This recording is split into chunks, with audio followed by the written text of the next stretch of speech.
प्रभु यीशु मसीह के मधुर और मीठे नाम से आप सभी को जय मसीह की। आज परमेश्वर के वचन में आप सभी का स्वागत है। परमेश्वर पिता आज अपने वचनों के द्वारा आप सभी को बहुत आयत से आशीष को दे। पिता परमेश्वर आज अपने वचनों के द्वारा आपसे बोले और बातचीत करे। मत्ती 2 अध्याय में हम हेरोदेस राजा के बारे में देखते हैं, हेरोदेस महान के बारे में देखते हैं। परंतु ये वो राजा है जो मसीह यीशु का प्राण को लेना चाहता था। ये मसीह विरोधी था, ये विरोधी राजा था जो मसीह यीशु के प्राण को लेना चाहता था, जिसको हम एंटी क्राइस्ट कह सकते हैं मेरे प्रियो।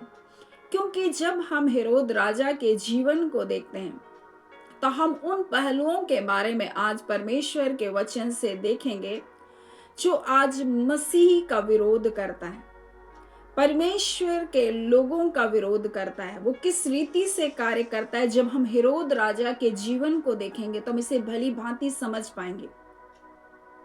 जब हेरोद राजा ने ज्योतिषी जब उसके पास आए और पूछे कि यहूदियों का राजा जिसका जन्म हुआ है, क्योंकि हमने पूरब में उसका तारा देखा है, वो कहाँ है, तब हेरोद राजा के साथ वो जितने यरूशलेम में लोग उनके लोग थे वो सब घबरा जाते हैं। तब वो शास्त्रियों को, प्रधान याजकों को अपने पास इकट्ठा करता और उनसे पूछता है कि मसीह का जन्म कहाँ होने वाला है। और जब उसको इस बात का पता चलता है तब वो चुपके से उन ज्योतिषियों को बुलाता है और कहता है, जब तुमको मसीह मिल जाएगा, जब तुमको यहूदियों का राजा मिल जाएगा, तब तुम उसको क्या करना, प्रणाम करना और मुझको आ करके बताना। परंतु परमेश्वर का स्वर्गदूत उन ज्योतिषियों को बताता है और स्वप्न के द्वारा, और वो फिर उस रास्ते वापस नहीं आते राजा के पास। मेरे प्रियो, और जब हम हेरोद के जीवन को देखते हैं तो इसके अंदर में क्या है, सत्ता को लेकर के भूख और प्यास है। वो अपनी गद्दी को छोड़ना नहीं चाहता है और इसलिए वो घबरा रहा है कि कोई मेरी जगह पर राजा ना बन जाए।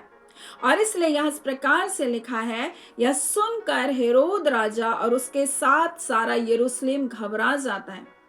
मेरे प्रियो, जब एक राजा के अंदर अपने गद्दी को लेकर के बहुत भय होता है और वो अपनी पदवी का लालच रखता है, वो कुछ भी कर सकता है। और इसलिए जब हम हेरोद राजा के जीवन को, जब हम इतिहास में देखते हैं तो कुछ बातों को देखेंगे।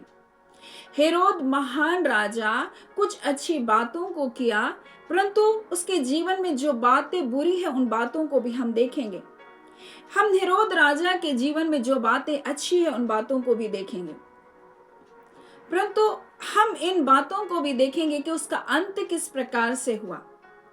क्योंकि वो मसीह को मारने के लिए वो क्या करता है, जब ज्योतिषी उसके पास लौट कर नहीं आते तो यीशु को मारने के लिए वो क्या करता है, बैतलहम में 2 वर्ष के बच्चों को क्या करता है, मरवा डालता है।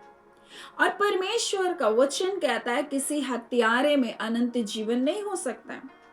इतना ही नहीं, परंतु अपने परिवार के लोगों को भी मार डालने वाला व्यक्ति था, हत्यारा था। वो एक हत्या नहीं किया, कई हत्याओं को किया। कारण ये था कि उसकी गद्दी उसे छीन ना जाए। उसे अपने गद्दी की इतनी परवाह थी, वो इसलिए वो लोगों की हत्याएं कराता था। एक क्रूर शासक था, क्योंकि उसको अपनी गद्दी से प्रेम था, उसको लोभ था अपनी सत्ता से। और ऐसा हेरोद राजा था। और जब आप इसके जीवन को देखेंगे, इन्होंने 10 विवाह किया, लेकिन कुछ 5 विवाह जो है उनका जिक्र बहुत ही ज्यादा है। और उसमें मरियम प्रथम है मेरे प्रियो, जिससे वो प्रीति रखता था। पहली पत्नी थी जिसको उसने तलाक दिया 10 साल के विवाह के बाद, संदेह के कारण उसको तलाक दिया। दूसरी पत्नी थी, और दूसरी पत्नी मरियम प्रथम थी, क्योंकि उसकी 2 पत्नी थी, मरियम दूसरी भी थी। तो मरियम प्रथम जो थी, जिससे हेरोद राजा बहुत प्रीति रखता था, परंतु जब उसकी बहन ने, हेरोद की बहन ने उसके बारे में कुछ गलत बातों को, अफवाहों को बताया कि इसका किसी के साथ संबंध है, वो गलत संबंधों में, तो उसने क्या किया, उसने उसकी पत्नी मरियम को, जिससे वो बहुत प्रीति रखता था, उसको मार दिया। इतना ही नहीं, उसके 2 बेटों को भी मार दिया, उसके माँ को मार दिया, उसके भाई को मार दिया, उसके दादाजी को मार दिया। इस प्रकार से वो देखते हैं वो पूरे परिवार को क्या क्या नष्ट कर दिया। और जब उसको पता चला सत्यता के बारे में, तो क्या करता है, वो मरियम के लाश को संरक्षित करता है, और उसके बाद उसको 7 वर्ष तक वैसे ही अवस्था में वो देखता है। इसके बाद वो उन गलतियों को क्या करता है, उसको मालूम होता है कि मैंने संदेहवश अपनी पत्नी को मार दिया। इतना ही नहीं, परंतु आगे चल करके जितने भी विवाह वो करता है, उस विवाह में वो क्या करता है, संदेह करता है। एक संदेही राजा वो था। संदेह करने के कारण अगर किसी ने कहता कि ये तुम्हारी सत्ता को क्या करेगा, नष्ट करेगा, इस प्रकार से अगर कोई अफवाह उसके जगह में उसको पता चलता था, तो क्या करता था, उसको मार डालता था। हम मल्थेस नाम की एक सामरी स्त्री से उसका विवाह होता है, जो हेरोद अंतिपस जो जिसका बेटा है, मल्थेस जो सामरी स्त्री थी, उससे जो बेटा उत्पन्न होता है वो हेरोद अंतिपस रहता है, जो आगे चल करके राजा बनता है। मेरे प्रियो, मैं आपको क्या बताना चाहती हूँ, मैं आपको बताना चाहती हूँ, हेरोद जो था वो संदेह करने वाला था, शक करने वाला था। और मेरे प्रियो, जो शक करने वाला है, जो संदेह करने वाला है, वो सत्य से दूर है, वो सत्य से बहुत दूर है, और वो झूठ के बंधनों में क्या है, फंसा हुआ है। और वैसे ही जब हम हेरोद राजा के जीवन को देखते हैं, तो हम देखते हैं उसको सत्ता का लालच है, वो संदेही है, वो क्रूर है, वो किसी को मार डालने के लिए भी वो सोचता नहीं, चाहे वो उसकी पत्नी हो, चाहे खुद का बच्चा हो, मेरे प्रियो। और ये गुण किसका है, ये शैतान का है। शैतान ने भी पद को पाने के लिए, परमेश्वर से ऊंचा उठने के लिए क्या किया, विरोध किया। और ऐसे ये हेरोद राजा के अंदर वो सारा गुण है।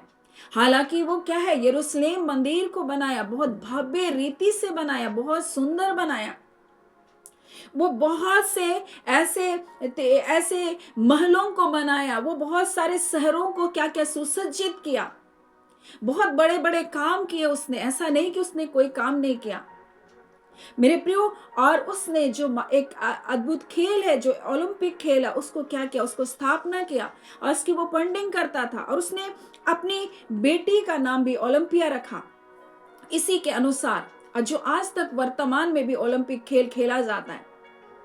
उसने अच्छे काम तो किए, लेकिन उसके अंदर में क्या था, पद का लालच था। उसके अंदर में क्या था, संदेह था, शक करता था, वो हत्यारा था। और वो एक हत्याएं नहीं किया, कई हत्याओं को किया, और वो मसीह को भी मार डालना चाहता था। मेरे प्रियो, एक क्रूर राजा जो अपनी सत्ता के लालच में कुछ भी कर सकता था, अपने नाम, अपने ख्याति को बढ़ाने के लिए कुछ भी कर सकता था। जब उसने परमेश्वर के भवन को, मंदिर को, यरूशलेम मंदिर को जब बनाया, जब यीशु मसीह उस मंदिर की भव्यता, उसके चेले जब उसको दिखा रहे थे, तो वो क्या बोलता है, बोलते देखिए परमेश्वर कितना सुंदर, ये क्या है, परमेश्वर मंदिर है, कितनी भव्य है। यीशु मसीह ने कहा तुम इससे पत्थर के ऊपर पत्थर भी पड़ा हुआ नहीं, क्या होगा, पड़ा हुआ देखोगे, पूरी तरह से नष्ट किया जाएगा, ये पूरी तरह से खंडर हो जाएगा, यीशु मसीह बताता है। क्योंकि मेरे प्रियो, कई बार हम बाहरी चीजों को बनाने में लगे हैं, लेकिन हमारे अंदर कई बुराइयां हैं, कई पाप हैं हम उसके जीवन में, और उसके विषय में कार्य नहीं करता। ये बाहरी रूप से तो राजा बहुत सारी अच्छी चीजों को कर रहा था, लेकिन उसके अंदर में क्रोध था, उसके अंदर में संदेह था, उसके अंदर में नफरत था, उसके अंदर में लोभ था, उसके अंदर में लालच था, जिसके विषय में उसको कोई परवाह नहीं थी। और वो यीशु को मारने के लिए भी क्या किया, उसको मार डालना चाहता था, क्योंकि वो जान गया कि यहूदियों का राजा क्या है, पैदा हो चुका है। और इसलिए वो 2 वर्ष के सारे बच्चों को, जितने बच्चे थे, सबको क्या क्या मार डाला। एक क्रूरता, क्यों, क्रूरता सिर्फ इसलिए क्योंकि उसको सत्ता पाना था। क्रूरता क्यों, क्योंकि उसकी राजगद्दी पर कोई ऐसा ना आ जाए। क्रूरता क्यों मेरे प्रियो, क्योंकि वो उसको लगता था मेरी पत्नियां कहीं मेरे लिए षड्यंत्र ना रच रही, और इसलिए अपनी पत्नियों को क्या किया, अपनी पत्नी, अपने बच्चों को भी मार डाला। और संदेह के कारण वो तलाक दिया कईयों को। आज परमेश्वर पिता अपने वचन के द्वारा में क्या करना चाहता, आज ऐसे ही मसीह विरोधी ऊपर से तो बहुत अच्छे अच्छे कार्य को कर रहे हैं, लेकिन उनके अंदर क्रोध है, ईर्ष्या है, घमंड है, लोभ है, लालच है। और जब ये सारी चीजें हैं मेरे प्रिय, वही तो मसीह विरोधी है। और ये हेरोदेस राजा इस बात का प्रतीक है कि वो क्रूर शासक था, अगर उसकी सत्ता के आड़े अगर कोई आ जाए तो उसको मार डालता था। वो अपनी मर्जी को पूरा करने के लिए कोई भी गलत काम करने से नहीं रुकता था। एक क्रूर राजा जिसका अंत कैसा हुआ मेरे प्रियो, एक ऐसी बीमारी जो गैंग्रीन कहलाती है, जिसमें टिश्यू क्या हो जाती है, वो नष्ट हो जाती है, शरीर से दुर्गंध आती है, शरीर गलने लगता है। ऐसी बीमारी से होकर के वो क्या हुआ, मर गया। कई बार लोग सोचते हैं मेरे प्रियो संसार में मैं ही सब कुछ और मैं ही अपनी ताकत से सब कुछ कर लूंगा, लेकिन वो भूल जाते हैं मेरे प्रियो स्वर्ग का परमेश्वर सब कुछ देख रहा होता है। उसके शरीर से दुर्गंध आने लगी ऐसी बीमारियां, और वो सड़ सड़ करके क्या हुआ, वो मर गया। मेरे प्रियो, मैं आज आपको बताना चाहती हूँ, एक ऐसा राजा हेरोदेस राजा जो अपने आप को बहुत महान बताता था, महान कार्य को कर रहा था, लेकिन दूसरी ओर एक क्रूर था, संदेही था, लालची था, पद के लिए लालची था, और अपने पद को पाने के लिए अपनी गद्दी ना जाए इसलिए वो कई हत्याओं को करता रहा। अंततः मेरे प्रियो एक ऐसी गंभीर बीमारी से होकर के वो मरा, जहां उसका खुद का शरीर क्या होने लगा, गलने लगा, अपने ही शरीर से उसको दुर्गंध आने लगी, वो सड़ने लगा। ऐसी मृत्यु को उसने प्राप्त किया। उसके बाद उसका राज्य 3 भागों में बढ़ गया। जो हम देखते हैं उसका एक बेटा, हाँ, जिसके बारे में इस प्रकार से लिखा है, हेरोदेस अंतिपास, जिसने क्या किया, अपने पिता के जैसा, ये वही है जो यीशु मसीह का न्याय करने के समय था। ये वही है जिसने यहूदा के सिर को कटवाया। मेरे प्रियो, ये वही व्यक्ति है जिसने अपने भाई फिलिप्पुस के पत्नी को अपनी पत्नी कर लिया, जिसके बारे में यूहन्ना ने कहा कि तुझे अपनी भाई के पत्नी को रखना अच्छा नहीं है। परंतु हम देखते हैं हेरोदियास ने क्या किया, फिलिप की पत्नी ने क्या किया, उसने क्या किया, जब इस बात को बोला, ये कड़वी बात थी क्योंकि यूहन्ना जानता था ये गलत काम कर रहा है, और उसने मुंह पर उसको चेतावनी को दिया।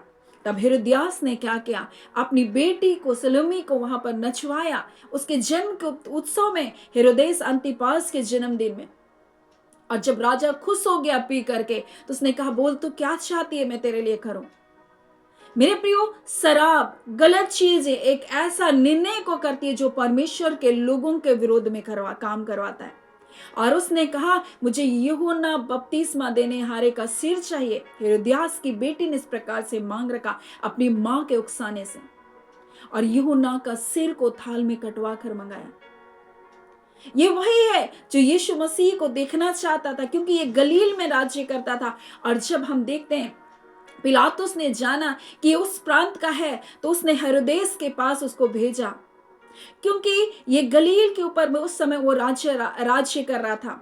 और जब हेरोदेस उसको देखकर हेरोदेस अंतिपस जब उसको देखा, तो उससे कुछ जानना चाह रहा था, कुछ बोले मुझसे, परंतु यीशु ने कोई जवाब नहीं दिया। मैं आपको बता दूं इसका अंत कैसे हुआ। एक ऐसी मृत्यु को मरा मेरे प्रियो, और इसके ऊपर भी दोष लगाया गया। और जब यहाँ पर हम देखते हैं हेरोदेस अंतिपास को देश निकाला किया गया, तब हेरोदियास भी उसके साथ गई, और 1 साल के अंदर अंदर ये फ्रांस में इनको क्या क्या मार डाला गया। मेरे प्रियो, इनके ऊपर भी दोषारोपण लगाया गया। मेरे प्रिय, आज मनुष्य जो कुछ बोएगा वो काटेगा। आज वो क्रूरता बोएगा, क्रूरता उनके जीवन का भाग बनेगा। आज वो संसार का लोभ और लालच को लेकर के संसार में चलेगा, तो एक दिन उनका जीवन नष्ट होगा। आज इस संसार को प्राप्त करने के लिए, सत्ता के लिए, लोभ और लालच के लिए मनुष्य क्या कुछ नहीं कर रहा है मेरे प्रियो। परंतु मैं आपको बता दूं, हर एक बुराई का एक दिन अंत परमेश्वर करेगा। और इस बात का प्रतीक है ये हेरोदेस राजा, जो अपने आप को महान राजा था। मेरे प्रियो, इसका अंत कैसे हुआ, एक ऐसी बीमारी जहां खुद का शरीर गल गया। हम हेरोदेस अंतिपास के अंत को देखते हैं, एक अज्ञात मृत्यु को उसने प्राप्त किया।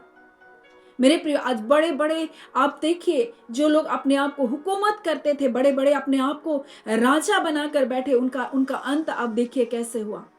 मेरे प्रियो, इस संसार में चाहे जितनी भी क्रूरता हो, जितना भी मसीह का विरोध करे, परंतु अंत मेरे प्रियो बहुत दर्दनाक है। और सिर्फ यही पृथ्वी पर नहीं, परंतु इसके बाद भी मेरे प्रियो परमेश्वर का न्याय के सिंहासन में उनके लिए दंड है।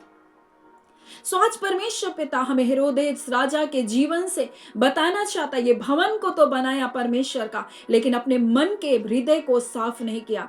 मेरे प्रियो, आज हम बाहरी रूप से क्या कर रहे हैं, कैसे कर रहे हैं कि हम पद और प्रतिष्ठा के लिए अगर मसीह होने पर भी हम लड़ाई कर रहे हैं, तो आज अपने हृदय को जांचने की जरूरत है।